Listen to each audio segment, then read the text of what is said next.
Hello friends, नमस्कार। आप सभी को नमस्कार, सभी का वेलकम इस क्लास में। You all are welcome to this class.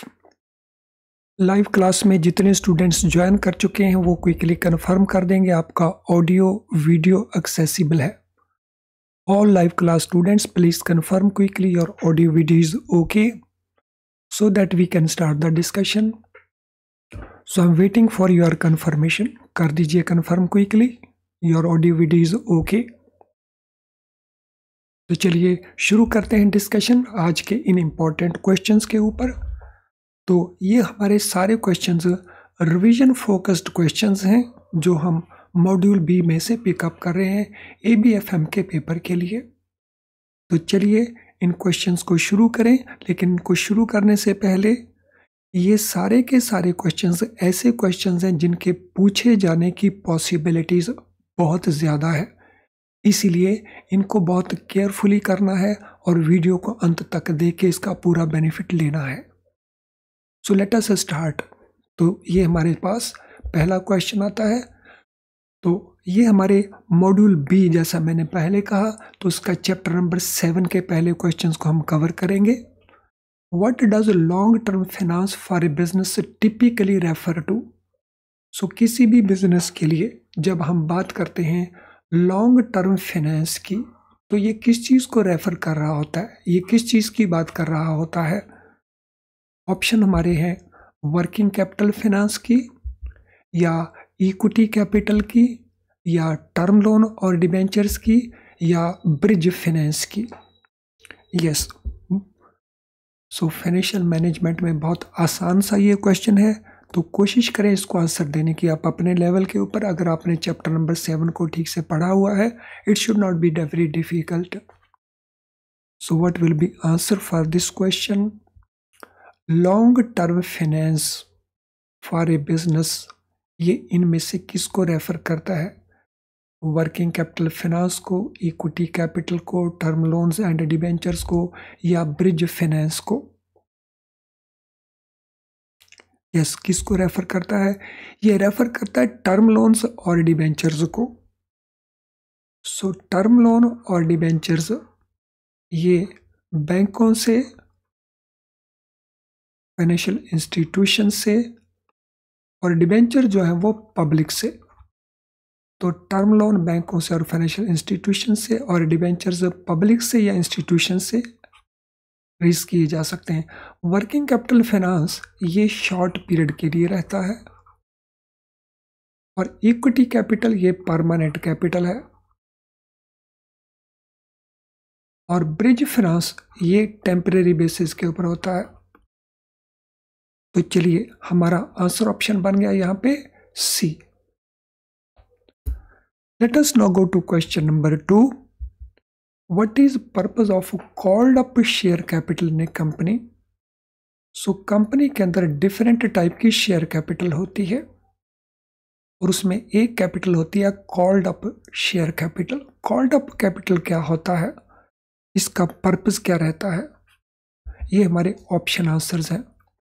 Part of issued capital that company has called up from share holders, portion of authorized capital that is actually subscribed to, total value of shares issued to public, amount of capital authorized by memorandum and articles of association. So called up share capital इनमें से कौन सी होती है? Question number 2। देखिए क्या answer बनता है question number 2 का। सभी ऑप्शंस को केयरफुली रीड कर लें, बहुत रिलेटिवली सिंपल क्वेश्चंस हैं।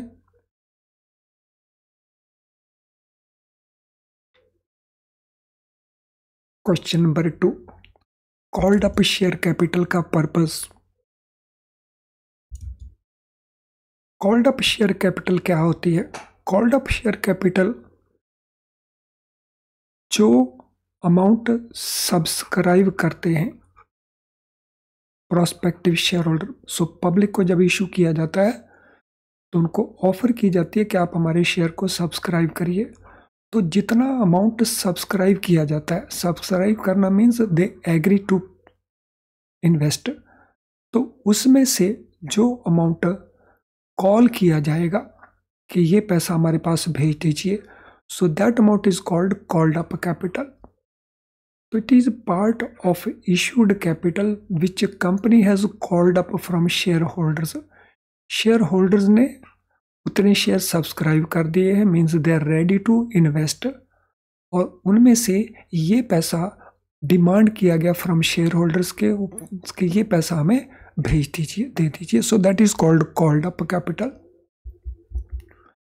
How is interest on term loan typically structured? Term loan के अंदर जो इंटरेस्ट पेमेंट्स होती हैं वो किस प्रकार से उनको स्ट्रक्चर किया जाता है?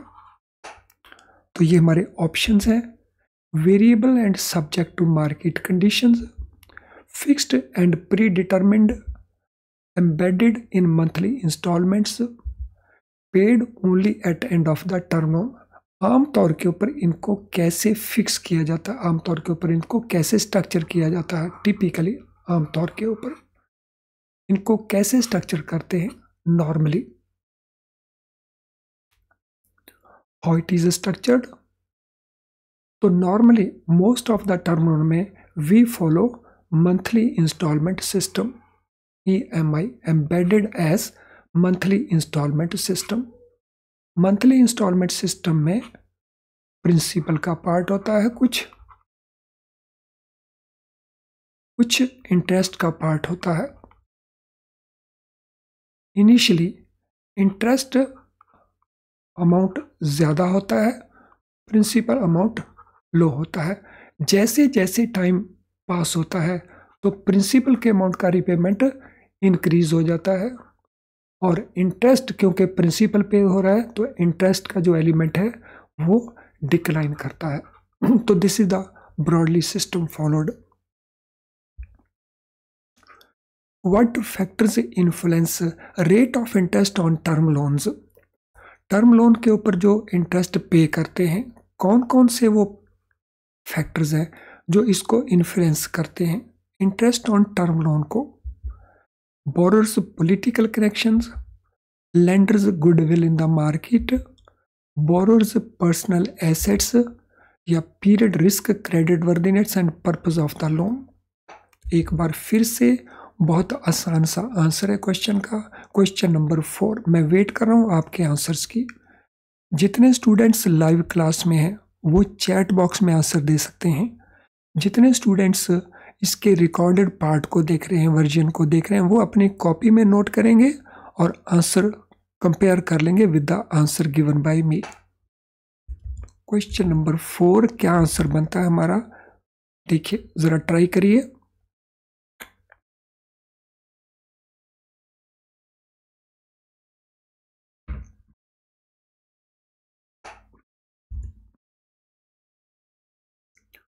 सो क्वेश्चन नंबर 4 के लिए borrowers political connection, no.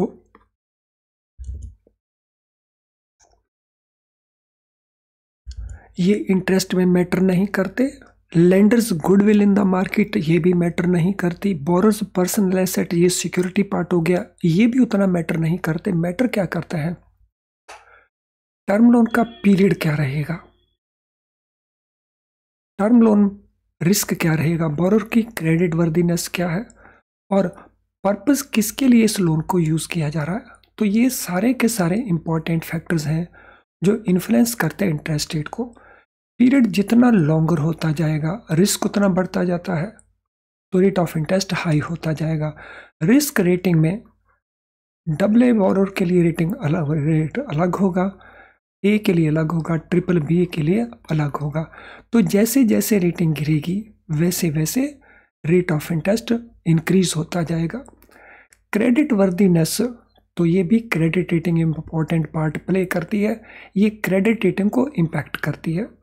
Purpose of loan, तो पर्पस, कुछ पर्पस रिलेटिवली ज़्यादा रिस्क वाले होते हैं, कुछ पर्पस में डिफरेंट रिस्क हैं, तो अकॉर्डिंग टू पर्पस के अकॉर्डिंग टू रिस्क हो सकते हैं लोन के अंदर, तो उसके हिसाब से भी रेट ऑफ इंटरेस्ट डिफरेंट हो सकते हैं। What is the primary advantage of secured debentures for investors? Secured debentures होते हैं ऐसे डिवेंचर्स जो सिक्योरिटी जिनके पीछे कोई ना कोई सिक्योरिटी प्रोवाइड की जाती है बाय द इश्यूअर। इन्वेस्टर्स के लिए जो सिक्योर्ड डिबेंचर्स हैं वो प्राइमरली कैसे एडवांटेजियस हैं, सो उनका प्राइमरी एडवांटेज क्या है, ये हमारे ऑप्शन आंसर्स हैं। Security over company assets, higher interest rates, convertibility into equity shares, voting rights in company decisions. तो इनमें कौन सा प्राइमरी एडवांटेज है सिक्योर्ड डिबेंचर इशू करने का? Question number 5, what is the answer?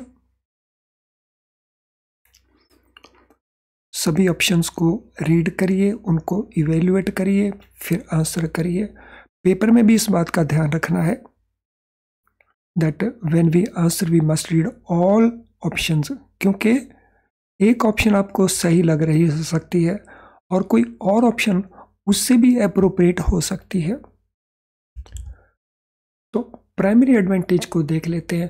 तो सिक्योर्ड डिबेंचर में कंपनी के एसेट के ऊपर चार्ज क्रिएट होता है, ये तो करेक्ट पार्ट है।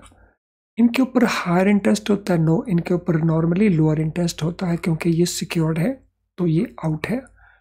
कन्वर्टिबिलिटी इनकी इक्विटी शेयर में तो केवल डिबेंचर की नहीं, अगर वो कन्वर्टिबल डिबेंचर हैं तो ही ये इक्विटी शेयर में कन्वर्जन होगा। वोटिंग राइट्स इसमें नहीं होते हैं, तो डिबेंचर में वोटिंग राइट्स नहीं होते, केवल इक्विटी शेयर में वोटिंग राइट्स होते हैं। इसको हम लेते हैं तो हमारा ऑप्शन ए करेक्ट आंसर बनता है। When are preference shares considered as a debt in the context of foreign investment? अगर हम बात करते हैं फॉरेन इन्वेस्टमेंट की, तो फॉरेन इन्वेस्टमेंट के अंदर जो प्रेफरेंस शेयर्स हैं किस केस में उनको डेट के तौर के ऊपर माना जाता है? वैसे normally preference shares equity form में माना जाता है या क्वासा इक्विटी में माना जाता है, लेकिन वो कौन सी सिचुएशन है जिन इनको डेट में माना जाता है? When they are issued by Indian companies, when they are non-convertible, optionally convertible or partially convertible, when they are issued by small-scale industrial units, when they are fully convertible into equity shares. तो हमने बताना है उनको date कब माना जाएगा, तो कब वो डेट माने जाएंगे, so that is the question. Read करिए सभी ऑप्शन को केयरफुली और फिर आंसर को प्रोवाइड करिए। When they are issued by Indian companies, no, ये तो जरूरी नहीं है, so this is out. When they are non-convertible or optionally convertible or partially convertible, तो yes, तो this is correct. When they are issued by small scale units यानी micro small enterprises, no. When they are fully convertible, जब वो fully convertible है into equity share, फिर वो date नहीं बनते, फिर वो इक्विटी बन जाते हैं, तो दिस आल्सो इज आउट। तो ये हमारा ऑप्शन आंसर बनता है बी। तो ये तीन सिचुएशन देखी हमने, नॉन कन्वर्टिबल हैं वो, या वो ऑप्शनली कन्वर्टिबल हैं, या वो पार्शियली कन्वर्टिबल है। What are advantages of raising funds through equity capital by an organization? अगर कोई ऑर्गेनाइजेशन रेज करता है फंड्स को इक्विटी कैपिटल के फॉर्मेट के अंदर, तो उसको एडवांटेजेस क्या रहते हैं? तो देखें पहले ऑप्शंस क्या हैं, सभी ऑप्शंस को केयरफुली रीड कर लीजिए। What will be the answer? What are advantages of raising funds through equity capital? Equity holders are not required to be paid compulsorily any reward or interest. Equity holders को interest या कोई दूसरा reward पे करने की उन्हें compulsory basis जरूरत नहीं पड़ती। इंटरेस्ट तो बिल्कुल पे नहीं होता, दूसरा रिवॉर्ड होता है डिविडेंड का, डिविडेंड पे किया जाएगा अगर कंपनी चाहती है तो, यानी डिविडेंड पे करना कंपलसरी नहीं है इक्विटी शेयर के कैपिटल के केस के अंदर। तो ये तो हमारा आंसर बन जाता है। There is no repayment period involve for equity, equity में कोई भी रीपेमेंट पीरियड नहीं होता। Equity provides risk capital which is difficult to resource, raising equity capital is generally lower in cost compare to other securities. इसमें हमारे options देख लेते हैं हमारे क्या क्या हैं। ये हमारे ऑप्शंस हैं। तो इनमें देखिए कौन कौन सी स्टेटमेंट, ये स्टेटमेंट हमने फाइंड किया, it is correct. No repayment involve, this also is correct. Equity provides risk capital, ये तो एकदम करेक्ट है, तो this also is correct. Raising equity is generally lower in cost compared to other securities. No, it is not lower. इसकी dividend payment करने की cost होती है, इनिशियल पेमेंट्स होती हैं इसकी, तो this part is not okay.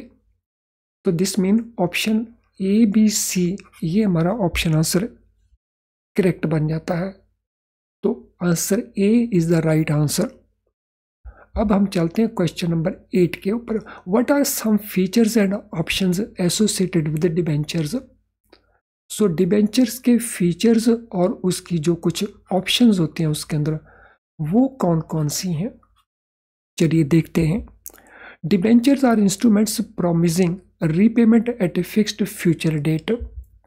When debentures are issued to more than 500 persons, the trustees are required to be appointed. Companies can incorporate a call option, allowing them to repay principal before due date. Debenture holders have voting rights. तो ये हमारे 4 statements हैं। Options को भी देख लेते हैं, तो ये हमारी ऑप्शंस है। ज़रा देखिए इन सभी ऑप्शन को क्विकली कि इनमें कौन सा हमारा फाइनल आंसर यहाँ से बनेगा। तो इनका देखिए कौन से करेक्ट हैं, कौन से करेक्ट नहीं है। तो थोड़ा माइंड एप्लीकेशन करिए। Apply your mind to find out answer to this question.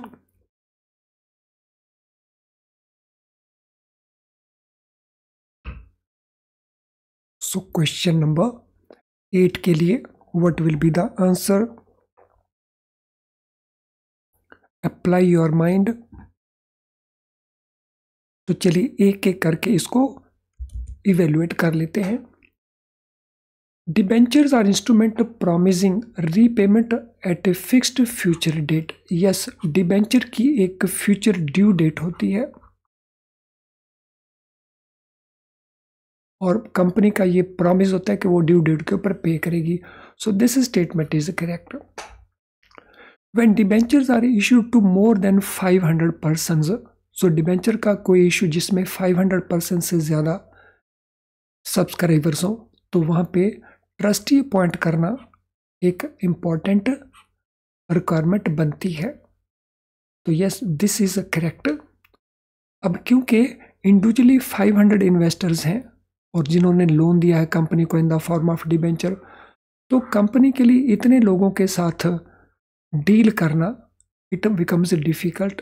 तो उस केस में कंपनी उनके बिहाफ के ऊपर एक ट्रस्टी अपॉइंट कर देती है कि उनके बिहाफ के ऊपर जो कुछ भी बातचीत करनी है वो ट्रस्टी करेगा। Companies can incorporate a call option allowing them to repay principal before due date. तो कंपनी कॉल ऑप्शन इनकॉर्पोरेट कर सकती है ताकि उनको समय से पहले, ड्यू डेट से पहले पैसा वापस लौटा दिया जाए। So this also is correct. Debenture holders have voting rights. Voting rights debentures में नहीं होते, वोटिंग राइट्स होते हैं इक्विटी शेयर्स में, रेफरेंस शेयर्स में भी नहीं होते। इक्विटी शेयर्स के अंदर रहते हैं हमारे वोटिंग राइट्स, डिबेंचर में वोटिंग राइट्स नहीं होते। ए बी सी, तो ये हमारा ऑप्शन आंसर बनता है। फ्रेंड्स, आई होप यहाँ तक हमें सीखने की कई चीज़ें मिली, या अगर आपने ऑलरेडी लर्न की हैं तो हमें उनको रिवाइज करने का अपॉर्चुनिटी मिला। I hope you are taking full benefit of this session. तो ज़रा कमेंट कर दीजिए कमेंट बॉक्स के अंदर अगर ऐसा है तो अगर यहाँ तक कंटेंट्स आपको यूज़फुल लगे तो कमेंट बॉक्स में कमेंट कर दीजिए कि वीडियो के कंटेंट्स बहुत यूज़फुल हैं और इनको सभी स्टूडेंट्स को वॉच करना चाहिए जो इस एग्ज़ाम में अपीयर हो रहे हैं। तो कर दीजिए ये कमेंट।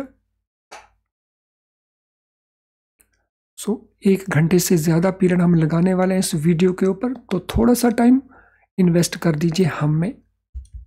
आपके कमेंट्स को पढ़ करके बहुत सारे ऐसे लोग हैं जो वीडियो को वॉच करते हैं और आपके कमेंट के बेसिस के ऊपर यूट्यूब ज़्यादा से ज़्यादा लोगों को इस वीडियो को दिखाने की कोशिश करता है। तो चलिए अगले क्वेश्चन के ऊपर चलते हैं।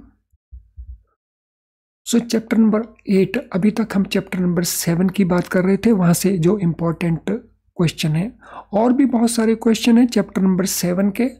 तो अगर आपको सारे क्वेश्चंस करने हो तो हमारा क्वेश्चन बैंक है जिसको आप यूज़ कर सकते हैं हमारी ऐप के through. What is primary goal of financial leverage? तो अब हम बात करेंगे फाइनेंशियल लीवरेज की। तो प्राइमरी गोल क्या रहता है फाइनेंशियल लीवरेज के अंदर इक्विटी शेयर होल्डर्स के लिए? तो एक होते हैं primary shear holder, preference share holders, एक हैं इक्विटी शेयर होल्डर्स। तो उनके लिए प्राइमरी गोल क्या होता है फाइनेंशियल लीवरेज का?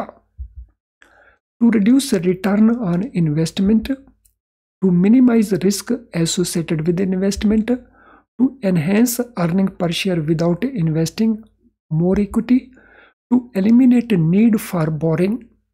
तो प्राइमरी पर्पस उनका क्या रहता है, प्राइमरी गोल क्या रहता है इक्विटी शेयर होल्डर्स का?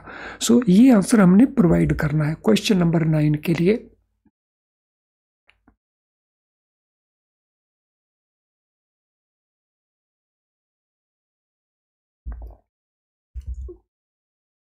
अगर हमें ये पता हो कि फाइनेंशियल लीवरेज होता क्या है तो इस क्वेश्चन का आंसर हम आसानी से दे सकते हैं।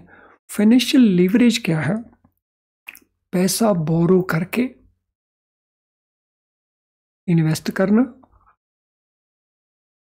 और उसके बेसिस के ऊपर प्रॉफिट बढ़ाना, और जब प्रॉफिट बढ़ेगा तो उसका सीधा बेनिफिट इक्विटी शेयर्स को होता है, होल्डर को होता है, क्योंकि प्रॉफिट इंक्रीज होने से जो अर्निंग पर शेयर है वो इंक्रीज कर जाती है। इक्विटी को बगैर इंक्रीज किए इन्वेस्टमेंट करना, पैसा बोरो करके, जिसके बेसिस के ऊपर एक्स्ट्रा प्रॉफिट अर्न करना, जिससे जो अर्निंग पर शेयर है वो इंक्रीज कर जाती है। तो यहाँ पे enhancing EPS without investing more in equity, equity में और पैसा हम नहीं लगाएंगे लेकिन हम बोरो करके एक्सपेंशन करेंगे अपनी एक्टिविटी की। उसको हम कहते हैं financial leverage. How does business with high operating leverage typically respond to changes in sales volume? तो यहाँ पे हम फाइनेंशियल लीवरेज की बात नहीं करेंगे, यहाँ पे हम ऑपरेटिंग लीवरेज की बात करेंगे। दोनों लीवरेजेस अलग हैं। तो हमने बताना है how does business with high operating leverage typically responds to change in sales volume. Sales volume में अगर चेंज की जाए या सेल्स वॉल्यूम अगर चेंज हो जाए तो टिपिकली कैसे रिस्पॉन्ड करता है बिजनेस अगर ऑपरेटिंग लीवरेज हाई हो? तो it remains unaffected by change in sales volume. It is highly sensitive to change in sales volume which can significantly impact its profits. It experiences consistent profitability regardless of sales volume fluctuations. It is more concerned with variable cost than fixed cost. हमने बताना है business का response कैसे रहता है sales volume में अगर change आता है हाई ऑपरेटिंग लीवरेज के केस के अंदर।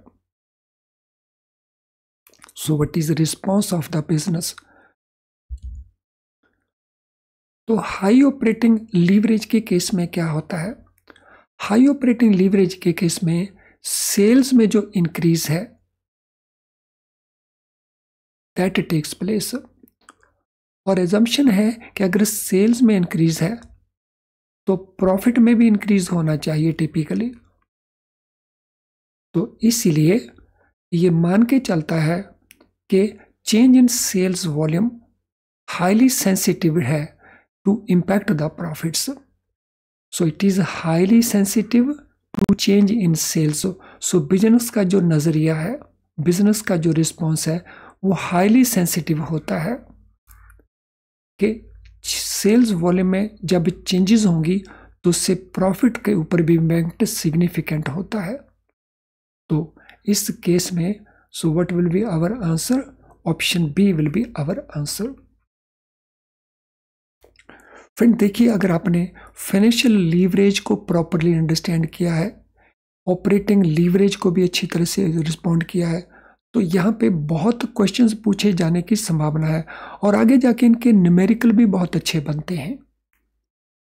तो अगर आपको numerical questions, case study questions handle करने हैं तो इस चैप्टर को, चैप्टर नंबर 8 को आपको बहुत अच्छे से कर लेना चाहिए, तो आपको अच्छे मार्क्स देके जा सकता है ये चैप्टर।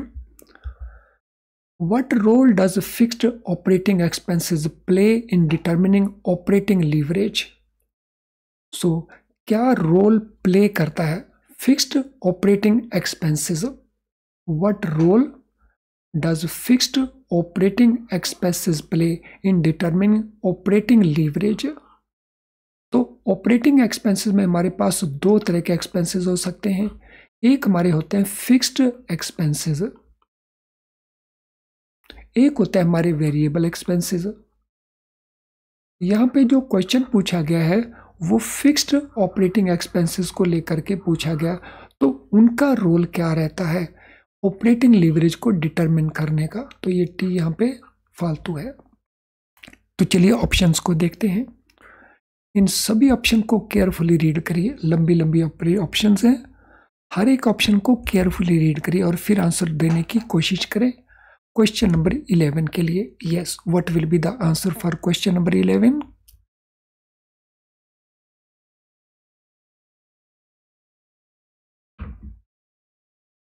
तो चलिए इनको आंसर को केयरफुली देखते हैं। इसकी ऑप्शंस भी है हमारे पास। Fixed operating expenses reduce sensitivity of operating cash flow to variation in the sales. जो फिक्स्ड ऑपरेटिंग एक्सपेंसेस है वो रिड्यूस करते हैं सेंसिटिविटी को operating cash flow to variation in the sales. तो ये तो फैक्चुअली करेक्ट स्टेटमेंट नहीं है, ये रिड्यूस नहीं करते हैं। Greater the fraction of fixed operating cost, more sensitive operating cash flow are to change in sales. So total fixed asset के अंदर, टोटल फिक्स्ड ऑपरेटिंग एसेट के अंदर अगर फिक्स्ड एसेट का रेशियो ज़्यादा है, वेरिएबल ऑपरेटिंग एक्सपेंसेस का ratio कम है, तो उस केस में so greater fraction of fixed operating cost, तो सेंसिटिविटी इंक्रीज कर जाती है ऑपरेटिंग कैश फ्लोज को लेकर के। तो ये तो सही स्टेटमेंट बनता है। Fixed operating expenses have no impact on operating leverage. तो जब हम बी को सही कर रहे हैं तो सी ऑटोमेटिकली गलत हो जाएगा, सी अगर सही हो गया तो फिर बी ऑटोमेटिकली करेक्ट हो जाएगा। Fixed operating expenses serve as pivot to enhance sensitivity of available cash flows. तो ये वर्चुअली वही बात हुई जो हमारे पास बी है, तो ये भी हमारी स्टेटमेंट करेक्ट है। तो बी एंड डी स्टेटमेंट हमारी करेक्ट है, तो दिस मीन ऑप्शन ए हमारा आंसर बन जाता है। चलिए अब हम चलते हैं नेक्स्ट क्वेश्चन के ऊपर। A company sells 800 units of product Y at ₹60 each. Variable cost उसका 35 पर यूनिट है, फिक्स्ड कॉस्ट उसका 12,000 है। हमने कैलकुलेट करनी है degree of operating leverage. Very very important question. In fact इस चैप्टर में 8 नंबर चैप्टर हो या 7 नंबर चैप्टर हो, पर्टिकुलरली 8 नंबर चैप्टर में जो न्यूमेरिकल्स भी होंगे या जो कंसेप्ट्स भी होंगे वो सारे के सारे पेपर में बहुत इंपॉर्टेंट है। इन चैप्टर्स को, चैप्टर नंबर 7 है, 8 है, 9 है, 10 है, 11 है इवन, इनको आप बहुत अच्छे से कर लेंगे। तो चलिए इसकी ऑप्शंस, हम इसमें सीधा सॉल्यूशन देखेंगे। तो ये क्वेश्चन अगर आप कर सकते हैं तो आप करने की कोशिश करिए। अगर आप रिकॉर्डेड वर्जन को देख रहे हैं तो वीडियो को पॉज कर लीजिए, पॉज करके इसको सॉल्व करने की कोशिश करें। लेकिन अगर आप इसको लाइव क्लास में देख रहे हैं तो भी करने की कोशिश करें। जो स्टूडेंट इसको नहीं कर पाते तो वो थोड़ा वेट कर लेंगे। मैं पहले उन स्टूडेंट को टाइम दे रहा हूं जो स्टूडेंट कर सकते हैं लाइव क्लास के अंदर। तो डिग्री ऑफ ऑपरेटिंग लीवरेज हमने कैलकुलेट करनी है। तो करके देखिए क्या आंसर आपका बनता है।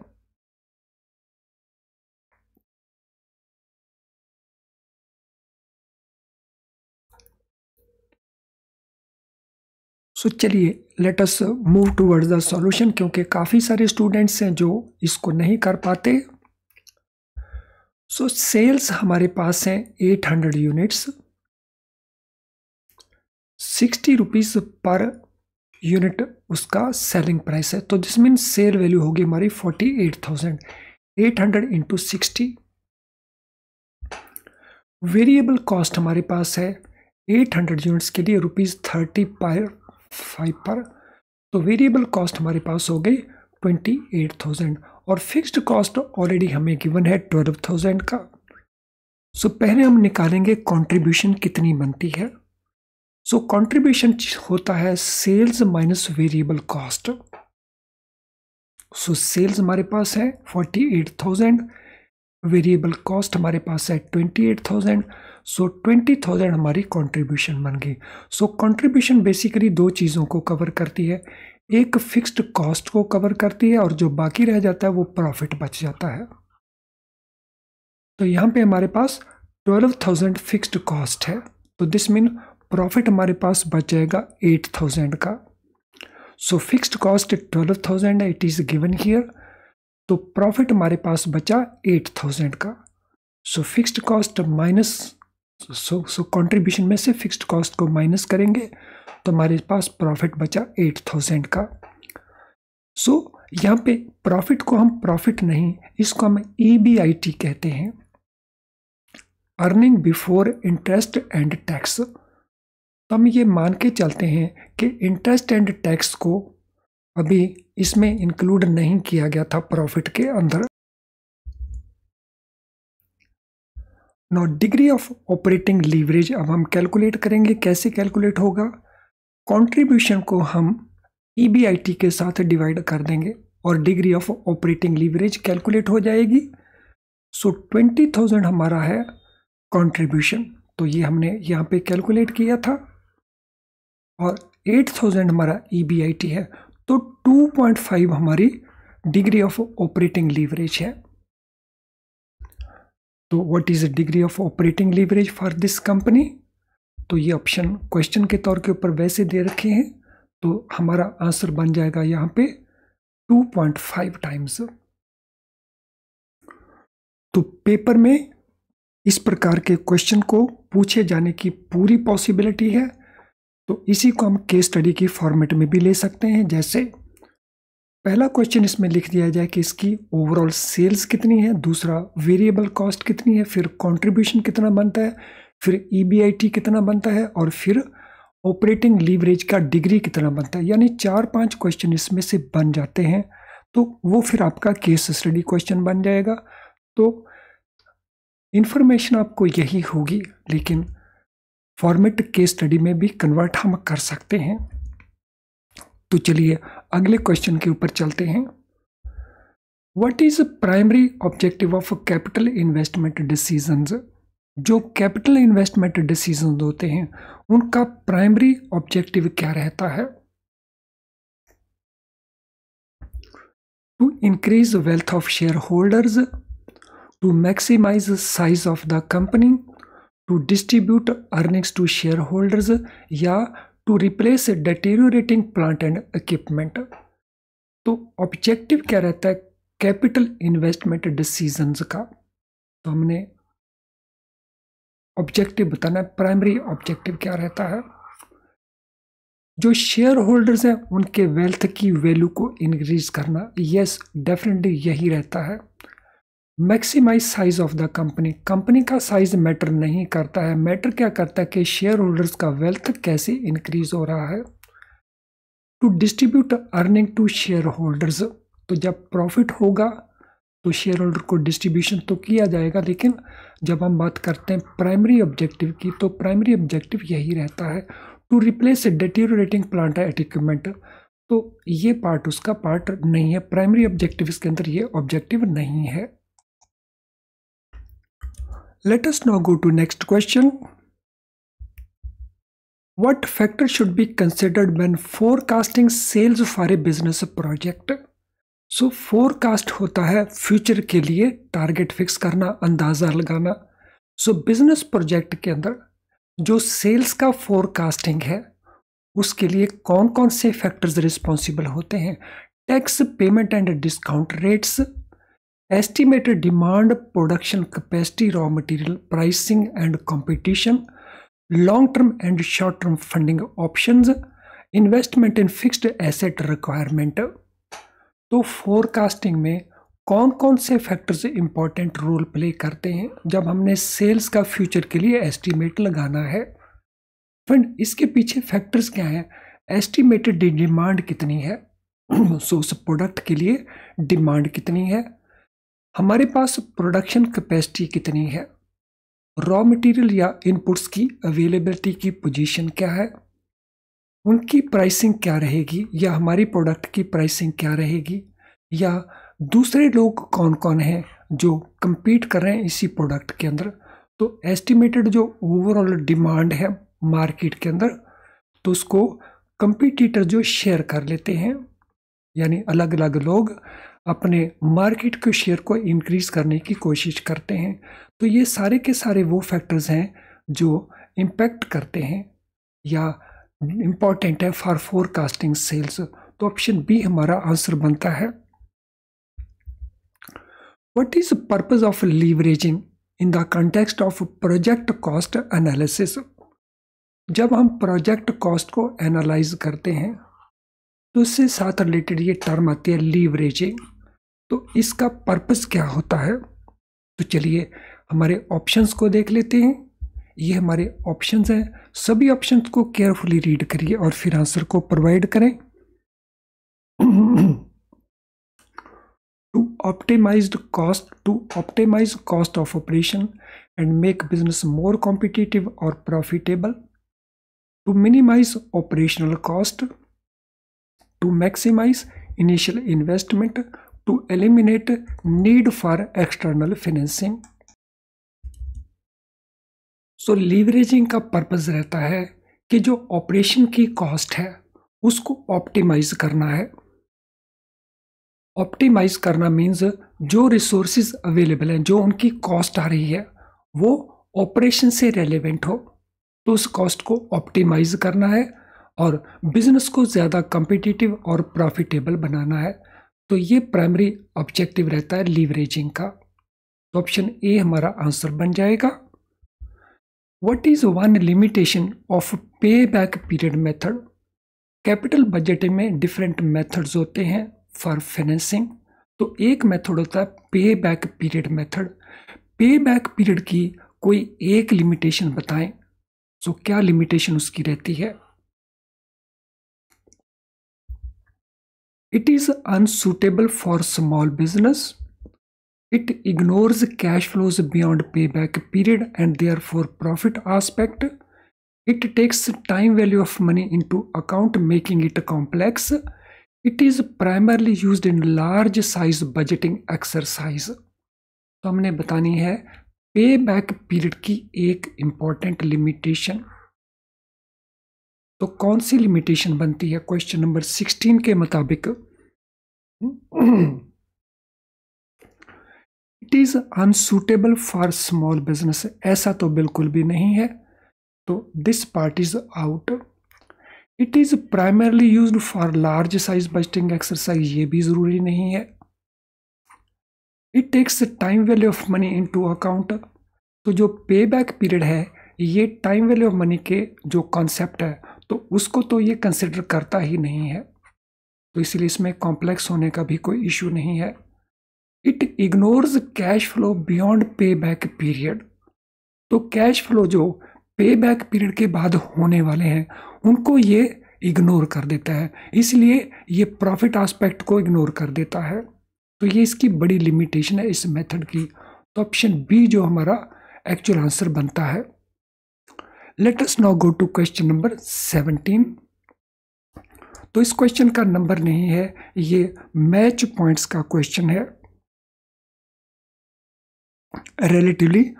थोड़ा डिफिकल्ट रहता है दूसरे क्वेश्चंस के मुकाबले, लेकिन हम इसको आसानी से कर सकते हैं। तो यहाँ पे हमें क्या गिवन है, हमें different type of means of finance दे रखे हैं। ये अलग अलग मीन्स ऑफ फाइनेंस हैं, टर्म लोन्स हैं, इक्विटी है, इंटरनल अक्रूवल है, प्रेफरेंस कैपिटल है।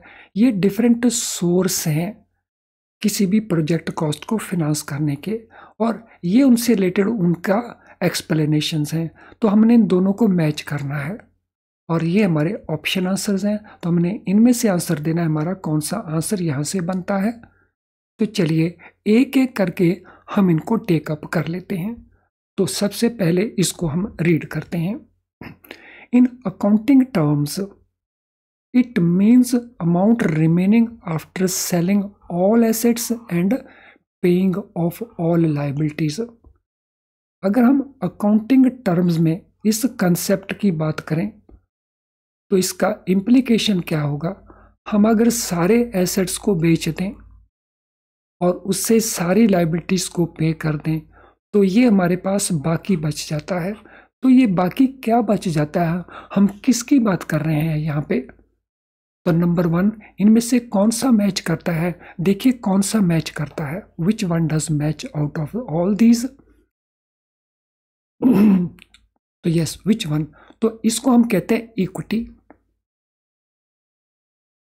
तो ये बच जाती है equity capital.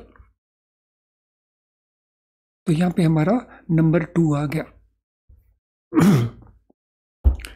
A part of profit after tax is retained in the company which is usually reflected in general reserve।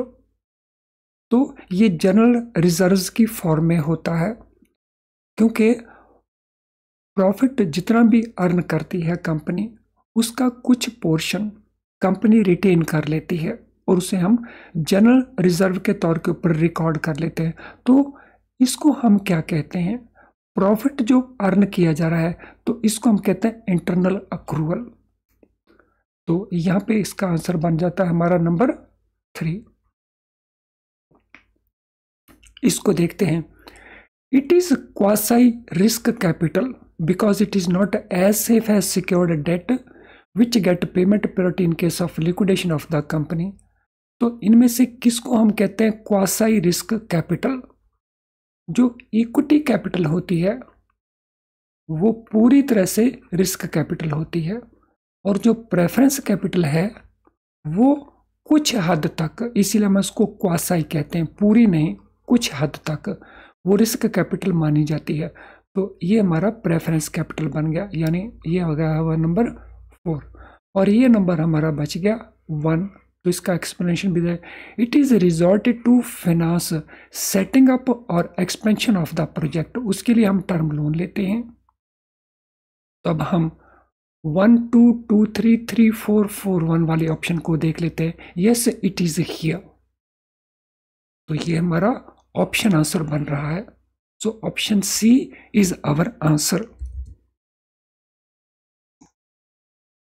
देखिए कैसे हमारे फंडास क्लियर होते हैं इन सभी क्वेश्चंस को करके। तो जो चीजें हम स्टडी करते समय कई बार उतना अंडरस्टैंड नहीं कर पाते, क्वेश्चंस के थ्रू हम उसको बहुत अच्छे से अंडरस्टैंड कर जाते हैं। इसलिए प्रैक्टिस की क्वेश्चन जितनी ज़्यादा कर सकते हो प्रैक्टिस क्वेश्चंस की, तो उतनी आपके लिए बेनिफिशियल रहेगी।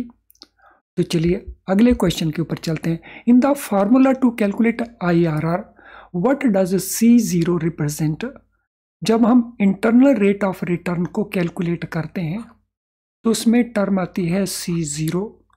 तो C0 आती है, C1 आती है, C2 आती है, अप टू CN आती हैं टर्म्स। तो हमने बताना है C0 का मीनिंग क्या होता है।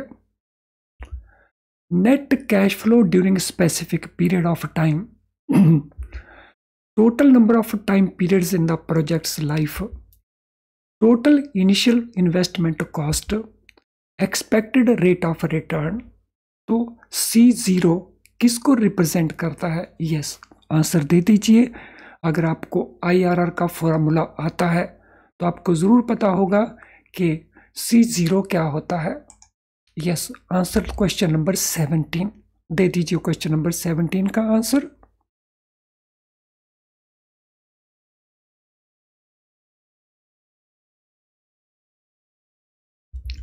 सो जो C0 है ये होती है इनिशियल इन्वेस्टमेंट। तो इन्वेस्टमेंट कितना किया गया initially, so it is initial investment. C1 होता है फर्स्ट ईयर का कैश फ्लो और C2 होता है सेकेंड ईयर का कैश फ्लो और फिर any number given of year का कैश फ्लो। तो यहाँ पे हमारा ऑप्शन आंसर क्या बन जाएगा, so total initial investment cost it is represented by C0।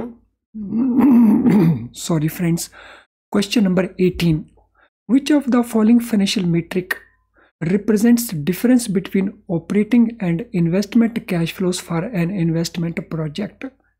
तो इनमें कौन सा मेट्रिक जो है फाइनेंशियल मेट्रिक रिप्रेजेंट करता है operating and investment cash flow? Operating cash flows अलग होते हैं और इन्वेस्टमेंट कैश फ्लोज अलग होते हैं किसी भी इन्वेस्टमेंट प्रोजेक्ट के अंदर। तो हमने बताना है इनमें से कौन सा फाइनेंशियल मेट्रिक रिप्रेजेंट करता है इस डिफरेंस को।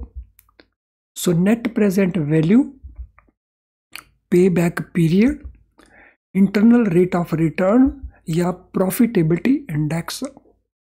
तो इनमें से किसके द्वारा difference between operating and investment cash flow represent होता है? फ्रेंड, इसका जो मीट्रिक है वो है नेट प्रेजेंट वैल्यू। तो नेट प्रेजेंट वैल्यू हम कैसे कैलकुलेट करते हैं? नेट प्रेजेंट वैल्यू कैलकुलेट किया जाता है कि पहले हम जो फ्यूचर के कैश फ्लो हैं, फर्स्ट ईयर का कैश फ्लो, सेकंड ईयर का कैश फ्लो, थर्ड ईयर का कैश फ्लो, तो इन कैश फ्लोज को हम प्रेजेंट वैल्यू में कन्वर्ट कर लेते हैं। तो इनकी हम प्रेजेंट वैल्यू कैलकुलेट कर लेते हैं। फिर प्रेजेंट वैल्यू में से हम जो C0 है उसको माइनस कर देते हैं, यानी इनिशियल इन्वेस्टमेंट को। तो जो भी बनता है हमारे पास वो बन जाता है net present value. Next question, तो हमने यहाँ पे इन्वेस्टमेंट की थी तो इन्वेस्टमेंट हमारी C0 बन गई और ऑपरेटिंग जो है हमारा कैश फ्लो वो हमारे C1, C2, C3 बन गए। तो इन दोनों का जो डिफरेंस है वो किस फॉर्मेट में आता है? वो आता है नेट प्रेजेंट वैल्यू की फॉर्मेट के अंदर। What are the key characteristics of payback period method of investment appraisal? जब हम बात करते हैं पे बैक पीरियड मेथड की तो उसके की कैरेक्टरिस्टिक्स कौन कौन से हैं? तो चलिए ऑप्शंस को देख लेते हैं। It considers time value of money, it identifies period for full recovery of initial investment, it is suitable for small business, it takes into account cash flows beyond payback period. तो options हमारे पास हैं B and C, A and C, B and D and A and D। तो इनमें से हमारा कौन सा आंसर बनता है? सो क्वेश्चन नंबर 20 में देखिए, लार्ज क्वेश्चन है ये। Question number 20, what shall be the answer? तो क्या आंसर बनता है क्वेश्चन नंबर 20 के लिए? सभी स्टेटमेंट को आपको इवेलुएट करना होगा। सभी स्टेटमेंट को इवेलुएट करें। It considers time value of money, पे बैक पीरियड में टाइम वैल्यू ऑफ मनी को कंसिडर नहीं किया जाता तो ये तो आउट हो जाता है। It identifies full period for full recovery of initial investment, यही तो पे बैक पीरियड होता है, तो this mean it is A correct. It is suitable for small business, तो ये ज़रूरी नहीं कि ये स्मॉल बिजनेस के लिए, लेकिन स्मॉल बिजनेस के लिए ये ज़्यादा सूटेबल है क्योंकि रिलेटिवली ये सिंपल है, तो हम कह सकते हैं ये करेक्ट है। It takes cash flows beyond payback period, no, payback period के बियॉन्ड के कैश फ्लो को ये इग्नोर कर देता है, तो ये भी आउट हो जाता है। तो ऑप्शन B एंड C हमारे दो आंसर्स करेक्ट हैं, तो उसको हम लें तो ऑप्शन A ये हमारा करेक्ट आंसर बनता है। Accounting rate of return can be calculated in the following method। Accounting rate of return ये भी अप्रेजल का एक मेथड है। तो अकाउंटिंग रेट ऑफ रिटर्न हम कैसे कैलकुलेट करते हैं? तो एनुअल प्रॉफिट बेसिस के ऊपर, टोटल इन्वेस्टमेंट के बेसिस के ऊपर एवरेज इन्वेस्टमेंट के बेसिस के ऊपर या सभी के बेसिस के ऊपर। तो उनका जो कैलकुलेशन है अकाउंटिंग रेट ऑफ रिटर्न का, तो इनमें से हम किसको लेते हैं? तो what is taken into consideration, तो ये उसके फार्मूले के पार्ट्स हैं। तो इनमें से हम किस किस को लेते हैं, that is the question we have to answer. So annual profit, इसको भी हम बेस मान के कैलकुलेशन कर सकते हैं। टोटल इन्वेस्टमेंट का भी फार्मूला है, एवरेज इन्वेस्टमेंट का भी फार्मूला है, यानी ये तीनों ही हम कंसिडर कर सकते हैं, दो जो ऑल्टरनेटिव फार्मूले हैं उनके हिसाब से। तो अगर हम इनको कंसिडर करते हैं फिर ऑल दी अबव हमारा आंसर बन जाता है। What principle should be followed when estimating elements of cash flow for a project? So किसी भी प्रोजेक्ट के जो एलिमेंट्स कैश फ्लो के हैं उसको एस्टिमेट करने के लिए हम किस प्रिंसिपल को फॉलो करते हैं, किस रूल को फॉलो करते हैं? Separation principle, separating investment and finance sides. Increment principle, distinguish between cost incurred with and without running the project. Post tax principle, always considering post tax cash flows, या continuity principle। तो इनको हम किसको follow करते हैं? A and D को follow करते हैं, B एंड C को फॉलो करते हैं, A एंड B को फॉलो करते हैं, या C एंड D को फॉलो करते हैं। तो पहले पार्ट में ये प्रिंसिपल है और दूसरे पार्ट में उसका प्रोसीजर है। तो हम किसको कंसिडर करते हैं जब भी हम एस्टिमेट करते हैं cash flow from the project? तो किस किस प्रिंसिपल को हम कंसिडर करते हैं? तो चलिए देख लेते हैं किस किस को कंसिडर करते हैं। सेपरेशन प्रिंसिपल, जिसमें हम इन्वेस्टमेंट को और फाइनेंस साइड को अलग कर देते हैं। यस, दिस इज करेक्ट, क्योंकि फाइनेंस अलग पार्ट होता है, इन्वेस्टमेंट अलग पार्ट होता है। Incremental principle, distinguish between cost incurred with and without running the project. तो ये भी करेक्ट है। सो इंक्रीमेंट कितना आया, जो भी इन्वेस्टमेंट हमने की उसके कारण एडिशनल प्रॉफिट हमने कितने इनकर किए, तो ये इस चीज़ को रिफ्लेक्ट करता है, तो ये भी आ जाएगा। Post tax principle which always considered post tax cash flows, तो ये हम कंसिडर नहीं करते हैं। द रीज़न इज हमने देखना है ओवरऑल कैश फ्लोज पहले कितने हैं। तो हम कैश फ्लोज की बात कर रहे हैं तो उसमें टैक्स पार्ट को हम आउट कर देते हैं, तो ये वहाँ से बाहर निकल जाता है। कंटिन्यूटी प्रिंसिपल, तो ये भी कंसिडर नहीं किया जाता। तो ए एंड बी इन प्रिंसिपल को हम कंसिडर करते हैं। तो that mean our option C is the answer. तो चलिए अब एक और क्वेश्चन है मैच पॉइंट्स का।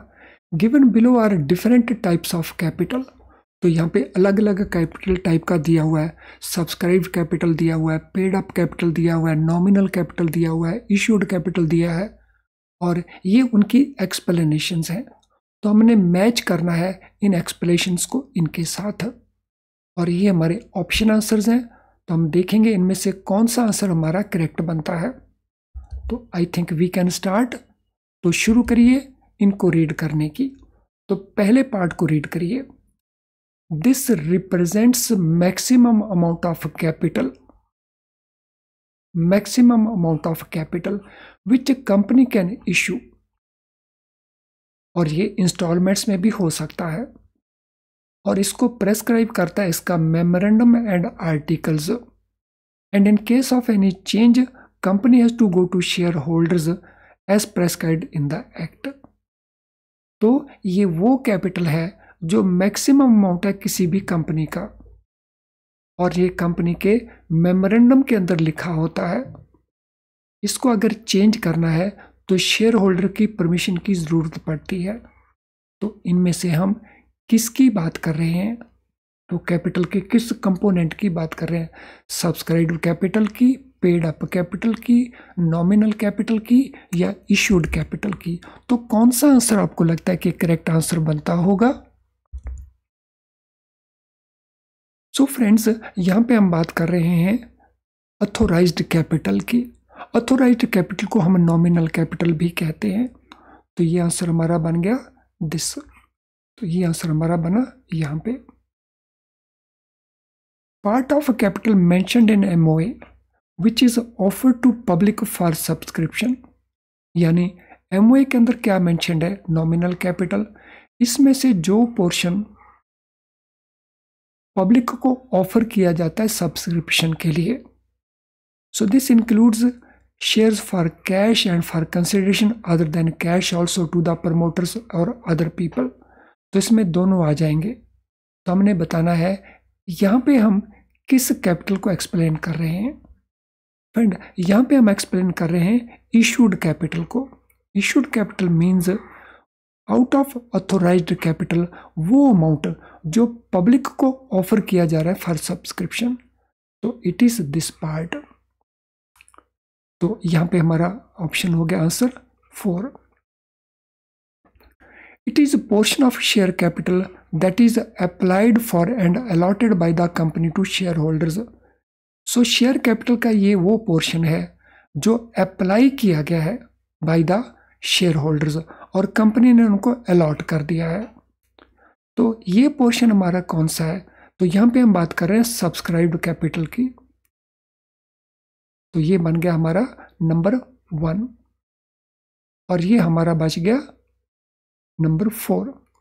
Paid up capital, it is amount of money which company has received from share holders in exchange of shares. तो ये हमारा बन गया पेड अप कैपिटल। तो इसकी लाइट में जब हम देखते हैं तो ऑप्शन डी हमारा आंसर बन जाता है।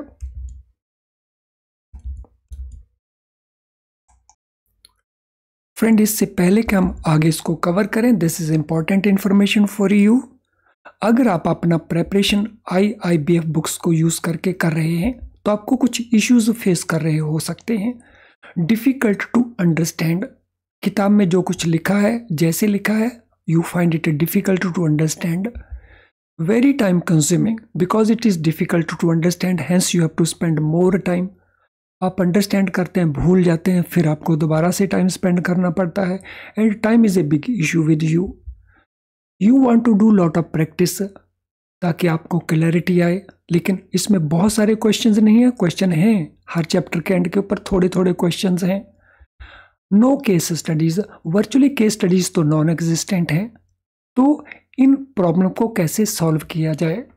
फ्रेंड, हमारे best quality very low priced video lesson जो हैं, इनमें हम कॉन्सेप्ट को बहुत अच्छे से बताते हैं और बहुत क्विकली आप उन क्वेश्चन को अंडरस्टैंड कर जाते हैं। तो अगर आप हमारे वीडियो लेसन्स को वॉच करते हैं तो आपके ये 2 पहले इश्यूज बड़ी आसानी से they can be taken care of. हमारे क्वेश्चन बैंक में आपको बहुत सारे क्वेश्चंस मिलेंगे, तो बहुत अच्छी प्रैक्टिस आपकी हो सकती है।